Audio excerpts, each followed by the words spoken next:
Myles Turner signing for the Bucks, 4 years, $107 million. And then the news subsequently 5 minutes later was that Damian Lillard was being waived. Gone. It is the largest contract of a player to be waived in NBA history. He's getting, of course, 22 point something million dollars for the next 5 years over the course of it being waived. And by the way, it happened on Bobby Bonilla Day, which I think was fitting, that he is now going to get paid July 1st for the next 5 years. Perfect. 22 point something million dollars. Perfect. Sometimes things line up, Steve. Perfect. Sometimes they do. The thing I wanted to discuss, though, was the Myles Turner piece of it. Mm-hmm. So I want to start with the Bucks, because that's the Damian Lillard side of it. So the Bucks are essentially paying Myles Turner, give or take, $50 million a season, right? Because of the Damian Lillard money. To get Myles Turner, they had to do this with Dame. So it's essentially a $50 million a year contract for the next 5 years, next 4 years. And then they have one more year of Damian Lillard. By the time Dame's money runs out, Myles Turner would be a free agent. They will have that year finally stopped paying off the trade for Damian Lillard, and at the same time have had it on the books all these years. And while that's all going on, by the way, over these next 5 years, they're still paying off the Drew Holiday trade. They originally got him in to win the title, and they're paying off the Dame trade. And they've got Myles Turner, who essentially is a younger replacement for Brook Lopez. But I ask you, Steve, who's replacing Damian Lillard on that team? They've got to come up with somebody that's going to run the show there. They have to come up with someone to run the show. I don't know if Jamari Boye, even though as great as he was for San Francisco back in the NCAA tournament a few years ago, I don't think he's the guy that's going to be it for this Bucks team. No. And look, they're a mess. They are first mess is nice. They're dumpster fire. Let's start with this. Let's start with this. No offense, even on a today scale, Myles Turner's not $50 million a year. Not even on a today scale. Okay. You want to know what I think he is? On today's scale, today, 15 to 20. Yeah. Okay? And so you pay 3 times what I think his actual today, and I'm not going back to like the 60s, 70s, 80s, 90s, whatever. No, I'm talking about in today. He's a very good player. $50 million, you should be a great player. Yes. Like great player. Like Giannis is a great player. He's getting 54 a year. Right? And of course the number is the hypothetical, including Dame's number in there, but that's how they get him, is by using Dame to drop it down. With Damian Lillard's full number, they're paying him almost $60 million. So they're saving $8 million a year, but not having Damian Lillard or whatever it is. I don't know. The bottom line is that the NBA acts as if they have monopoly money, because they've got this $7.6 billion a year TV deal, which was brilliantly negotiated by them. They did a great job with it, getting ESPN, ABC, NBC back in the mix, and the Amazon Prime contract. So they accomplished an incredible goal in doing that. Remember, when they get a contract like that, they are the league that has the fewest individuals to pay. Okay? Major League Baseball, you have 26 on the primary roster. The NFL, you got 53 on the primary roster. Okay? Primary roster in the NHL is 26. Right? They only have to go to 17 with the two-way players. So this is like monopoly money to them. Yeah. All right? And and the neat part about it is that they get away with nobody watching the regular season. And I want to. So the other piece of this contract for Myles Turner is where I want to get to next. So Myles Turner plus Damian Lillard plus hypothetically the contract Brook Lopez would cost about the same as Damian Lillard's total contract plus Brook Lopez. Those two combined, give or take, equals just Myles Turner, which is when the Dame number and the cap holds and all of the craziness. Part of the reason why Myles Turner got this level contract of $27 million a season, I believe is what the number ends up being. Ends up getting up to about 28, but it's $27 million a season.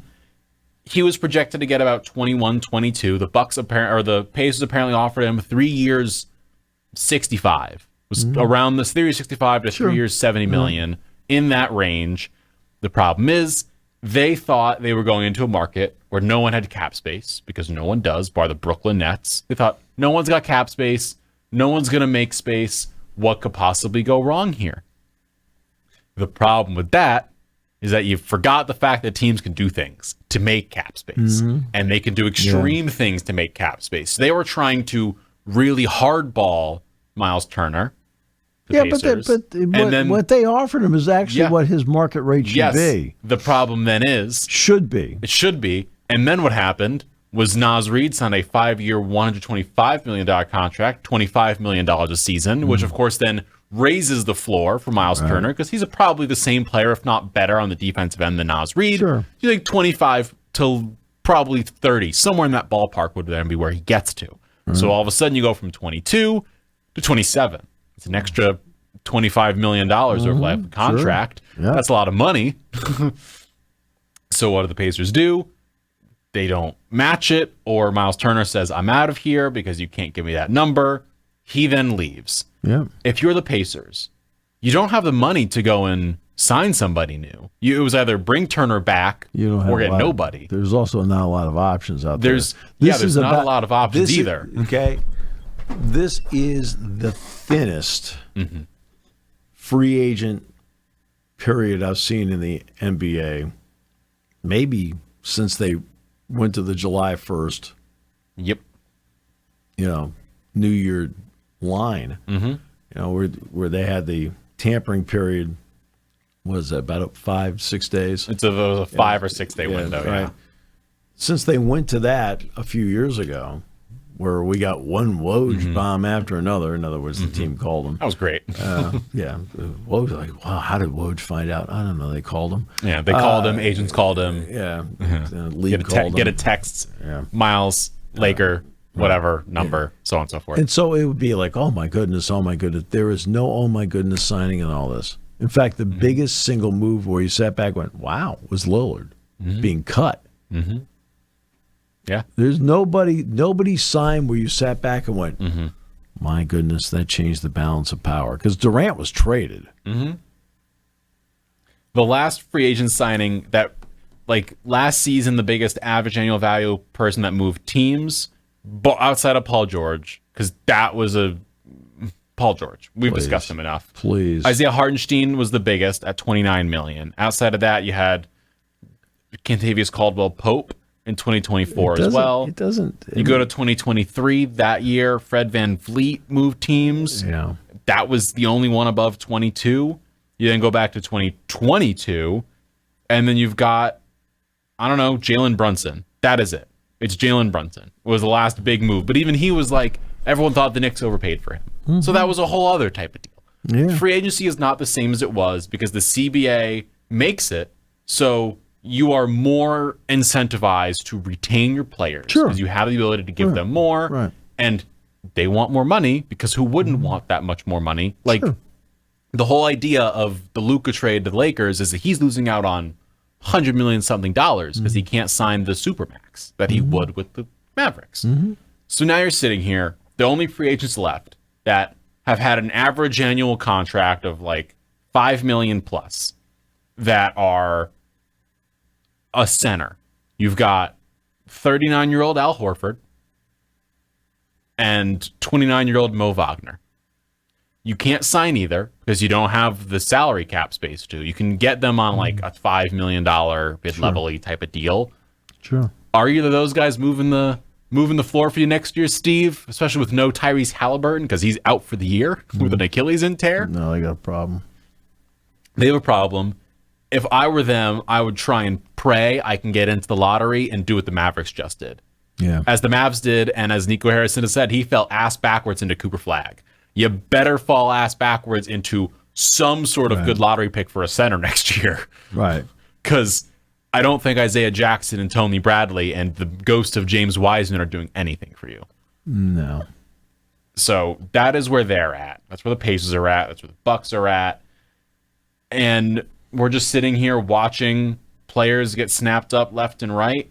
And yeah, but they're just getting snapped up. It's not changing the balance of power in the league. There's nothing trades have changed some of the balance of power. Kristaps Porzingis gets dealt to the Atlanta Hawks. Drew Holiday gets dealt to the Portland Trailblazers. Kevin Durant gets dealt to the Houston Rockets. It's the trades that were made, and then LeBron opting into the final year of his contract with the Lakers. Those are all the biggest moves that were made that have an impact on the race. Nothing else that has happened since has had an impact on the sport or the race to be number one. Now, signing Shai Gilgeous-Alexander to a $285 million contract, that's an impact. Okay? But he stayed. He didn't move. He stayed. And this is, nothing's changing in this league. Nothing has changed. You may have picked up a piece that depth-wise makes you better.